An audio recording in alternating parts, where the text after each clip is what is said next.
જૂનાગઢના કેશોદ તાલુકાના પાણખાણ ગામે ખેડૂતની હત્યાનો મામલો સામે આવ્યો છે। બે પાડોશી ખેડૂતો વચ્ચેની તકરારમાં આ ખેડૂતની હત્યા થઈ હોવાનું તારણ સામે આવ્યું છે। બે જૂથ વચ્ચેના ઝઘડામાં એકનું મૃત્યુ થયું છે જ્યારે 5 લોકો ઇજાગ્રસ્ત છે। ઘાયલોને કેશોદની સરકારી હોસ્પિટલમાં ખસેડી પોલીસે સમગ્ર મામલે તપાસ હાથ ધરી છે અને ઘટના સ્થળે પહોંચી બંદોબસ્ત પણ ગોઠવ્યો છે।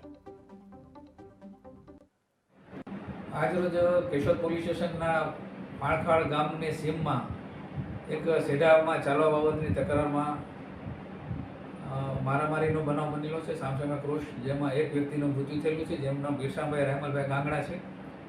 તેમાં સામે પક્ષે પણ 3-4 વ્યક્તિઓને ઈજા થયેલી છે। તો બંનેની સામસામે ફરિયાદ લેવાની હાલમાં કાર્યવાહી ચાલુ છે અને બનાવડી જગ્યાએ પોલીસ મૂકી દીધેલી છે અને તકેદારી બંદોબસ્ત ચાલુ છે। આમાં સર કેટલા વ્યક્તિની ઈજાઓ છે? હાલમાં 6 વ્યક્તિનું એકનું મૃત્યુ છે ને 5ની ઈજા છે। પ્રાથમિક એવું જણાયેલું છે। હાલમાં ફરિયાદ લેવાની પ્રક્રિયા ચાલુ છે।